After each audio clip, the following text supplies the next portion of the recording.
Matagal lang ako kami serbisyo publiko mula po sa aking lolo. Kaya the third po ako. Ang aking lolo ay naging mayor ng ating lungsod, naming lungsod. Siya po yung senior, aking pong ama, ako yung the third. Nakita ko na po yung kanilang pang estilo ng mga nakarang henerasyon. At ang ating pong pinapasok niya isang modernong pamamaraan, isang modernong programa na kung saan pagdating sa ating edukasyon, sa ating pong healthcare, pagdating sa ating pong peace and order, lahat po yan ay we will modernize the program para sa ganun, mas marami po tayong maabot.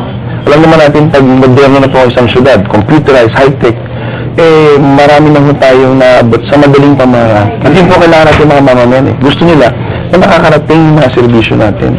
At yun po ang plano natin para sa lungsod ng Parañaque.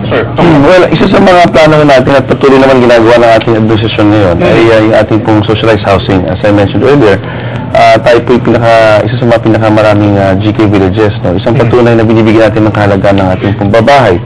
Isa sa mga nais mo namin at binibigyan ng concentration ngayon ay yung mga kaibigan natin na nakatira sa ilalim ng creek, sa ilalim ng tulay at sa mga creek. Tapos sana ay we know this as the danger zones, no?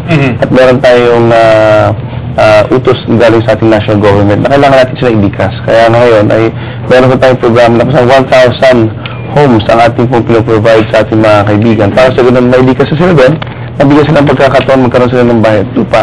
At maayos natin yung kanilang kalagayan. Ito po yung nababanggit ko kanina na kailangan ayusin natin yung kalinga natin sa ating pamilya. Pag ganito po nangyayari kasi, maraming factors ang nagbabago. Yung kanilang pananaw sa buhay, peace and order, nabibigyan ng concentration, nakakapag-aral na mabuti ng ating mga bata, naiiwasan ng magkasakit.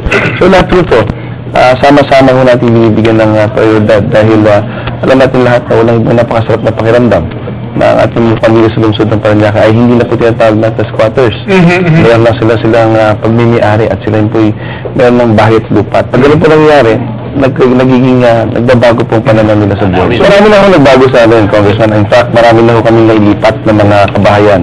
Hindi lang ho natin may sabay-sabay dahil siyempre ang ating pong pondo, ibibigyan natin ng sapat na distribution. No? Pero for the past 9 years, napakarami na ho nating mga pabahay na inaibigay sa ating mga kababayan.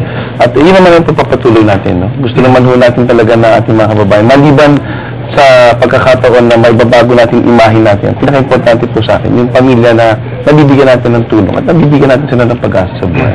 Sir Benjo, dahil sa mga text sa inyo, pero wala tayong gano'ng oras. So, hindi po pagkakataon para magbigay ng mensahe sa mga botante po ng Parañaque City. Ako nagpapasalamat po sa lahat po ng mga residente natin sa lungsod ng Parañaque sa siyam na taon na suporta na binigay sa inyong administrasyon.